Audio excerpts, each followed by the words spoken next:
So what we're going to cover off today, focus a little bit on pricing.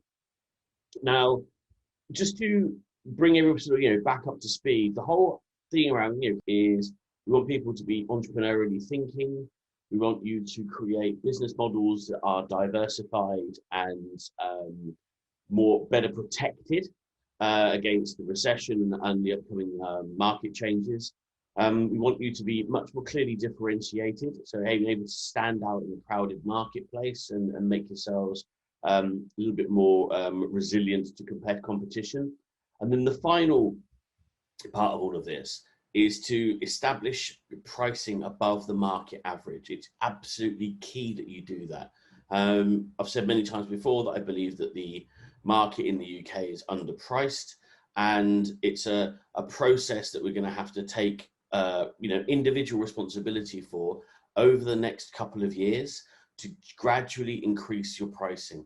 It's not something that's going to happen overnight, but it's something that, if we look at it as a strategy, a 2-year strategy, that we can get to at the end of all that.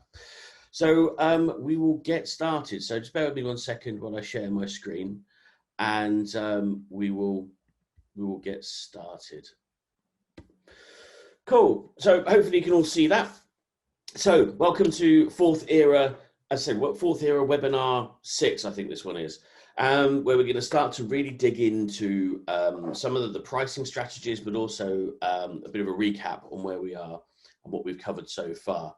So Fourth Era Business, first thing we're going to do is the replays for all of the previous webinars and all of the other content that we have is available for you on the Matrix system. So if you go to www.thematrix.com, and Matrix spelled as in that, Matrix. This is our content hub, the beating heart of ascetic entrepreneurs as we move into the next phase of our own journey, actually, as a Fourth Era business. So I encourage you to get stuck into that. Lots of amazing content in there, not just the Fourth Era webinars, and all of our courses and workshops and everything else like that are in the Matrix as well. So it's an incredible resource for you. So Fourth Era businesses. So recap. So what is a Fourth Era business? Why do we want to become a Fourth Era business? Well, we're in a recession. We lost 20% of the gross domestic product for the United Kingdom in April. We lost about 10% of it in March. If you look at the 2008 recession, the GDP, which is your country's profit, only dropped by 2.1%. We've lost was 10 times that in one single month. Most analysts are now looking at thinking, it may bounce back relatively quickly, but I think it's going to be quite a long, prolonged recession.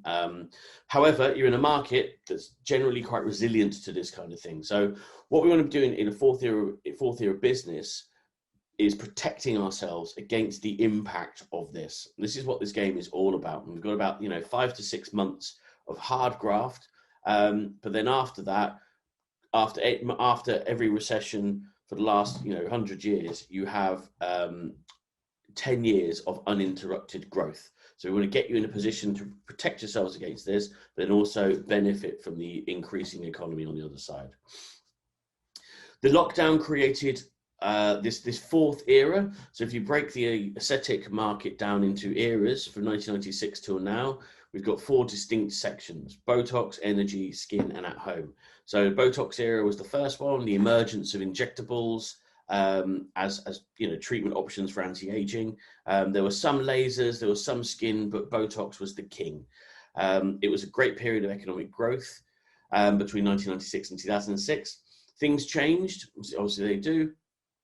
People wanted more offerings, more modalities, more things they could do. So the energy devices started to arrive. The consolidation of the market. It was a time of a global economic recession, as just said, and things started to consolidate.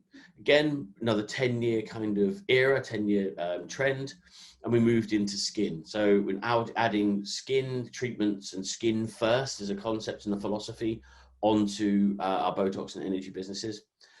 Which would have continued, I think, for about another sort of 5 to 6 years. However, it changed, and lockdown created the fourth era, which is a combination of all of those previous eras. However, we're adding into that combination treatments and at-home use. So it's all of these previous three eras combined, wrapped up, and now also additional challenges like periodic lockdowns. The era of just facial treatments is over because, you know, close contact treatments can be cancelled, you know, binned at any moment. So we need to diversify our businesses. We need to have at-home treatments. We need to be doing more and doing it better. The next 6 months is an absolute pivotal time. The shock, recover, and rebuild. We've just gone through the shock phase. The shock phase was from March 16th, 2020, was when the markets reacted to COVID. It's when we had a massive drop in the stock market. We've seen, you know, we had the drop in GDP. And it's the kind of what the hell's going on here phase. We're now in a recovery phase. And I don't mean in an economic recovery phase, I mean in a business recovery. This is the time when it's to create your business models and rebuild your strategies and also rebuild your kind of mindset to enable you to take advantage of the opportunities that are presented with this. You know, recessions and depressions really should only be scary if you're not thinking entrepreneurially. Businesses are built in recessions. And, you know, we're not going to be casualties. In fact, you know, we're going to thrive, because hit January 2021 with all of your shits together and everything in the right place, you can really surf the wave in the rebuilding process, which kind of continues up until 2024. And then onwards from that in as the market starts to boom. So, you know, we've got get over the next 6 months, and then you've got 10 years of, you know, not of success ahead of you. So what is the fourth era business? So 4 kind of things we need to do. One is create entrepreneurs, establish diversified business models. We need to create clear differentiation in crowded marketplaces and establish pricing above market average. I'm going to summarize all of these. If you want to know a bit more in detail about each one of those previous 3 steps, go in, watch the webinars on the matrix system. It will bring you up to speed very, very quickly. But the important thing to take from this part is this model here, which is what we're calling a diversified business model. And what it does is this shows you clearly how you need to rebuild your business, how you need to be thinking about your business. So majority of aesthetic clinics up until March had their revenue came from box number 1, which is essentially sales box. So you think box 1 is sales, box 2 is where it says channel, box 3 is where it says product, and box 4 is where it says brand. Box 1 is where everybody generally makes their money, and it's in the sales. So people come in, have treatment, and then you take their money and they exit. And that's where most people kind of live. Trouble is, when you have lockdowns, it doesn't work because you cannot physically treat people. So we need to protect our business. We need to diversify it. So we need to get spread across more channels. So we need to create subscription strategies which enable us to build longer term income. So it's taking your client on a journey. So they come in, they have their initial treatment, but as the relationship builds and develops, we want to move them into subscription model. We need to upsell into online products, because digitization of the business is one of the key strategies for fourth era. And then we underpin it with knowledge. So we use our insight, our experience, education, entertainment to move our clients through this journey. And in the middle of all of this is you, coaching, developing, growing, not only yourself, but also coaching, growing, and developing your clients as well, and helping them on this journey. Sales and coaching are very, very similar. It's, you know, when you look at a consultative approach to it, that's what you need to be doing. So it's thinking about all of these things. You wake up fired up on a Monday morning, you need to be looking at this model, print it off, stick it somewhere where you can look at it and think, right, my job today is to move my clients through this. And the more fluid you get this, the more revenue you'll make.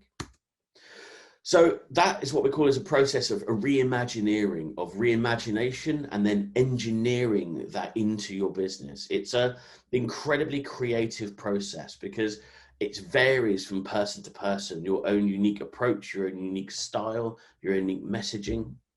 All of these should really be coming out now and enabling you to be as creative as you can in creating the packages and systems for your business.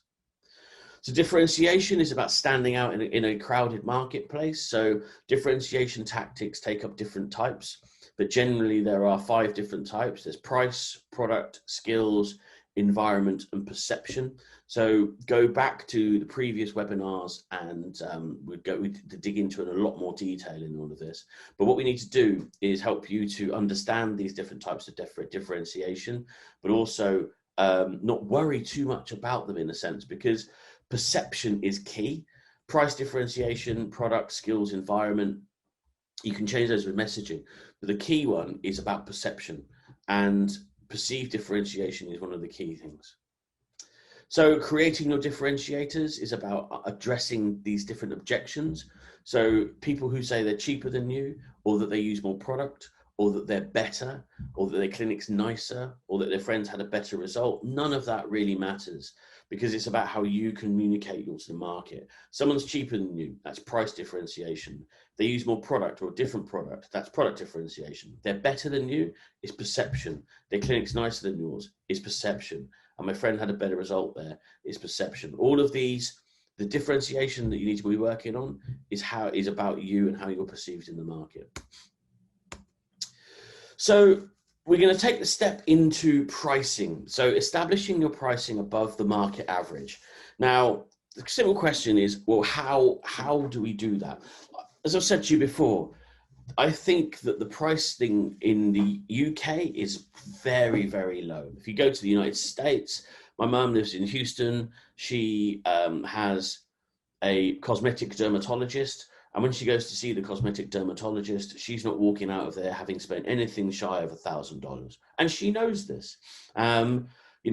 She's very, very good, the person she goes to see. My mum's really, really happy.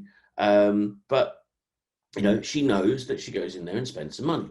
Now, and she doesn't really ask. Now, again, there's cultural differences between this market and that.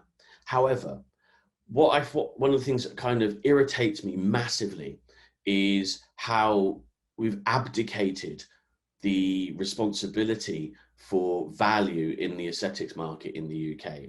We've handed it over because we've allowed pricing and to be controlled by the consumer. And I get that happens in a lot of ways. But when we talk about pricing per mil, and people go in, how much do you charge for this and how much do you charge for that? You're not providing product, you're administering a product. You are providing a high quality, skilled service that requires talent. It requires investment in your skill set. It requires experience. It requires a lot of these things. And yet we've allowed ourselves to have the client dictate what the pricing is. That must stop. And this is how it stops. His first thing is a bit of a brave burger. Then it's analysis, strategy, and implementation. So we need to do those kind of things. So the brave burger. What I mean by this is you're going to have to eat a brave burger, okay?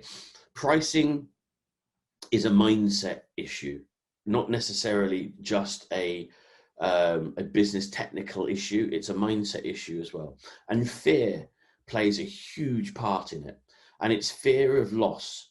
So the fear is that if you increase your prices, you will lose your business. That is the fear, is I cannot do that. That's what everyone says to me when I hear about pricing. Oh no, I can't do that. Or my clients won't pay that. Or they won't do this, or they won't do that. But it comes without any kind of evidence whatsoever. It's all assumption. Assumption makes an ass out of you and me. And you cannot go into this assumption. You need to go into it with data. The data will manage your fear, which is why we do the analysis. There's the fear of turning over your client base. And this is a positive thing.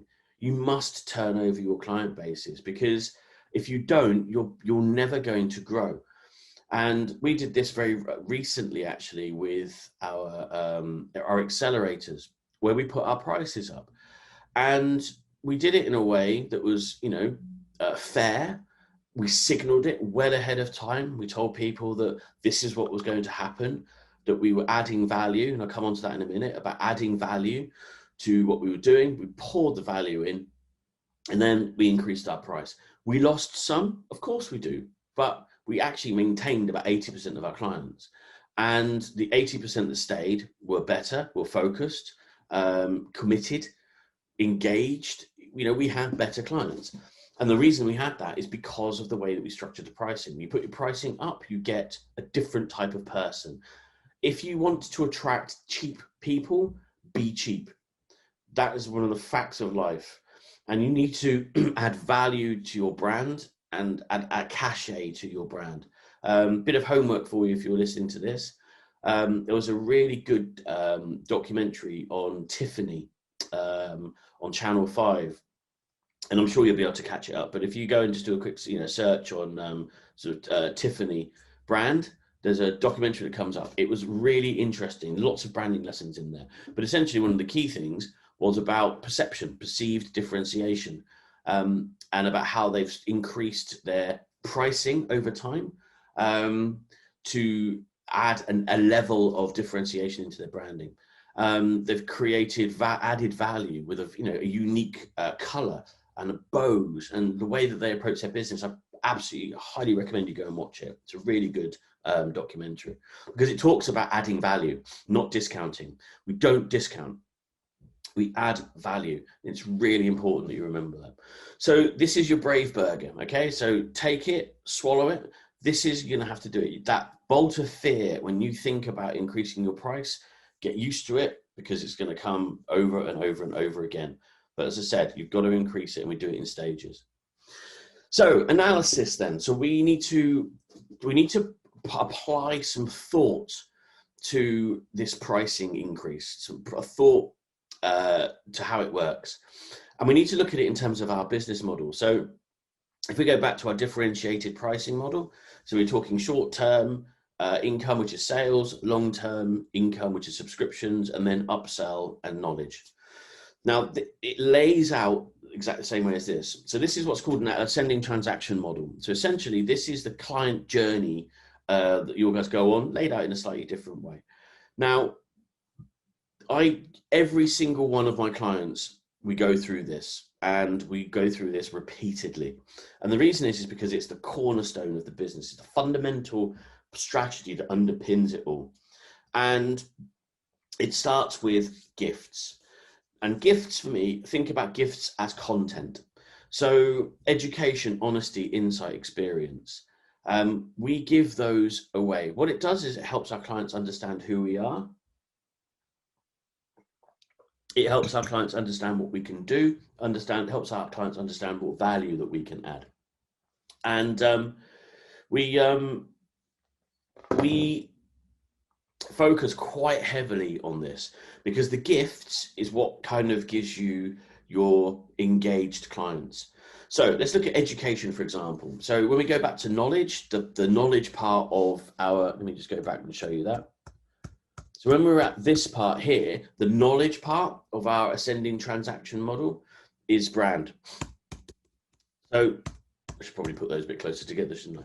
Anyway, so education is that. So we are educating our clients.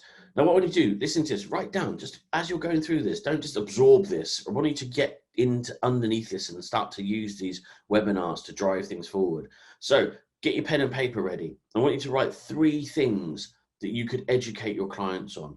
What are 3 big problems that they have? What's the education that they need? Here is one. This is an educational gift for my market, for you guys. I'm telling you what I believe you should need to be doing. I'm doing it, it's honesty, insight, and benefit of my experience. I'm telling you what you should do. I'm going to give a little bit of insight into how, but I'm not going to do it for you. And I'm not going to do any individual sort of diagnosis. This is all about a gift, and a gift is given freely. So I don't expect anything in return. So I'm doing this because, I think from a market point of view, it's very important that we do this. I would love to see the prices increase, because if the prices increase and everybody gets more value and everybody's in a better place, the market will change and better things will happen. So insight and experience, that's what you're giving away. So think about the 3 things that you could give. And the mechanism that you could share them is through content. So visual, video content, audio, you could do a podcast, written, you could do blog or write a book, and interactive, you can write a quiz and do things like that. So that's your initial share your gift. Once they've absorbed your gifts and they've understood the value that you can provide, that's when people step into your entry level products and services. And for you, your entry level is the consultation. Now, in the new fourth era, we are in the world of video consultation. So we want to be able to have a really slick link between our gifts and our consultations. So how does someone take that step? And, you know, they're showing up on Zoom, for example, and you can give them a consultation that adds value. You can charge for it. You can understand the initial challenges, and then we want to bring them in for a more detailed concept consultation and treatment.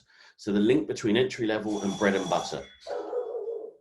So, hey, here we are. This is another fourth era, isn't it? It's like fourth era business. The postman comes and your dog barks mentally during a webinar. But that's, you know, I think 2020 is filled with dogs barking during webinars, kids walking in during webinars, all sorts of stuff like that. So, yeah.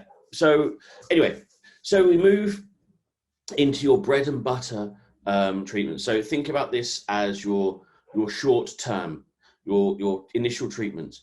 Now, the thing about bread and butter is the bread and butter, it covers your costs.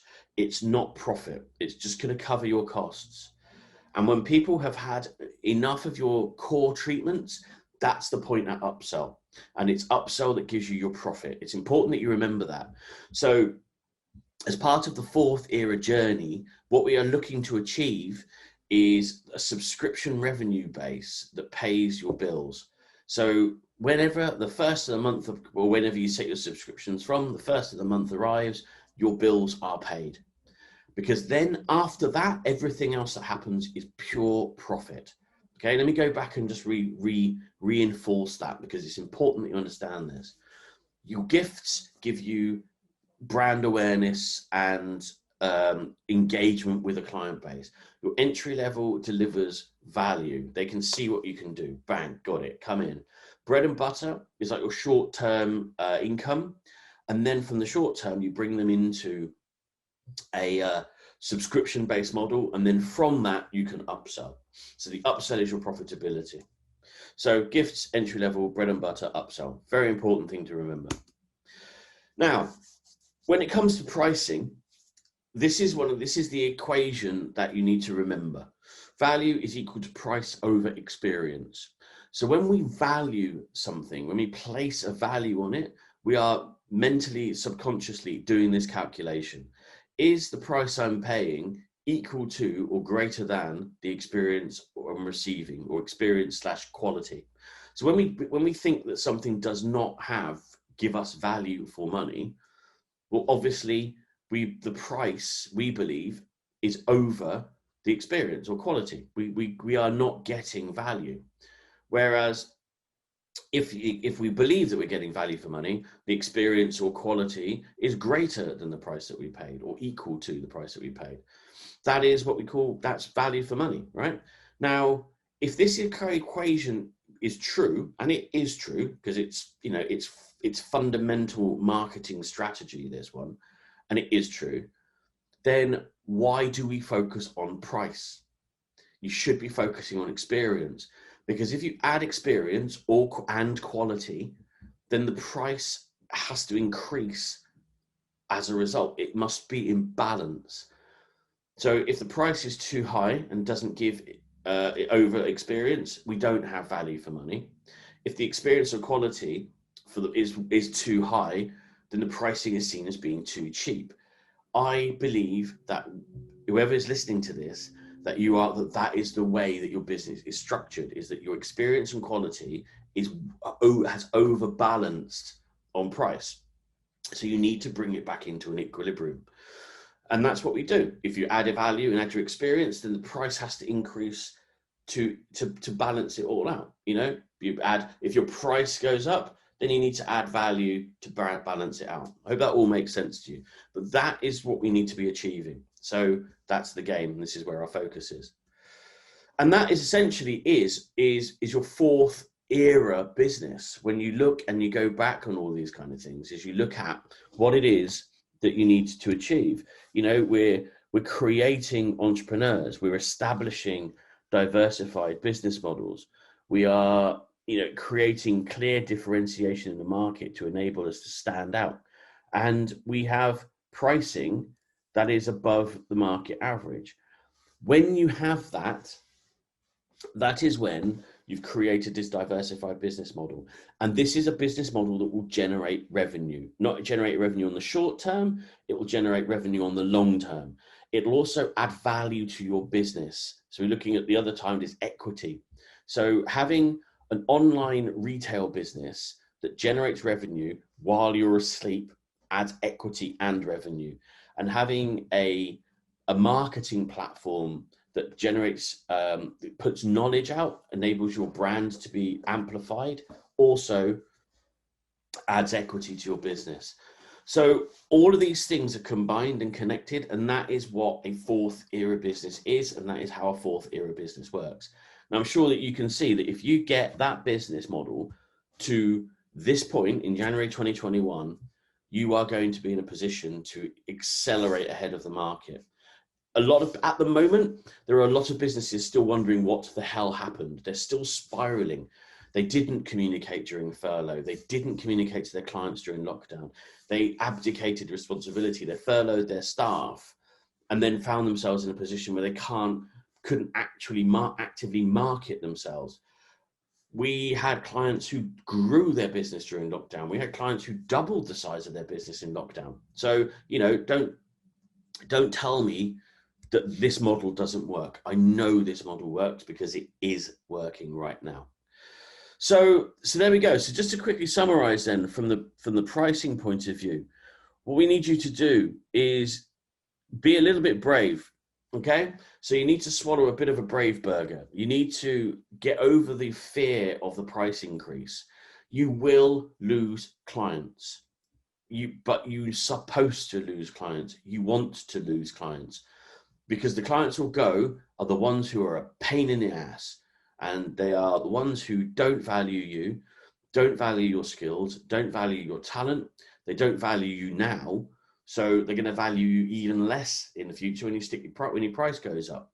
You'll find that the clients who stick with you are the ones who who know, like, and trust you, and you're doing it from a point of analysis. It's not something that's just been invented. You know, you're doing it looking at your business model. You're looking at, okay, what are the costs involved? What is it that you need to do? And then you're putting the price up from that.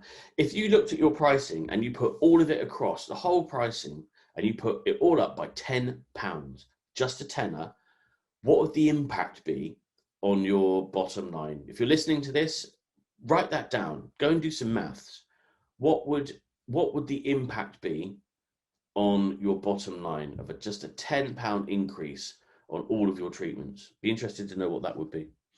And then the final thing is we're looking at our value is our price over experience. We need to get this into balance. And I reckon that if you went and you wrote down a list of everything that you do, all of the value that you add to your client base, you would, it's slightly out of balance, which gives you the justification to increase your pricing. Again, if you feel that your pricing is high, then you just add, you don't drop your price, you add value. Thinking, maybe my price is a little bit too high. So what are you going to do? Add some more value. Invite those clients to a webinar. Invite those clients to some special content. Give them value. Do not drop your price. Do not do that. Okay, so so there we go. So that is fourth era pricing. For those of you who are watching this back, our journey ends here.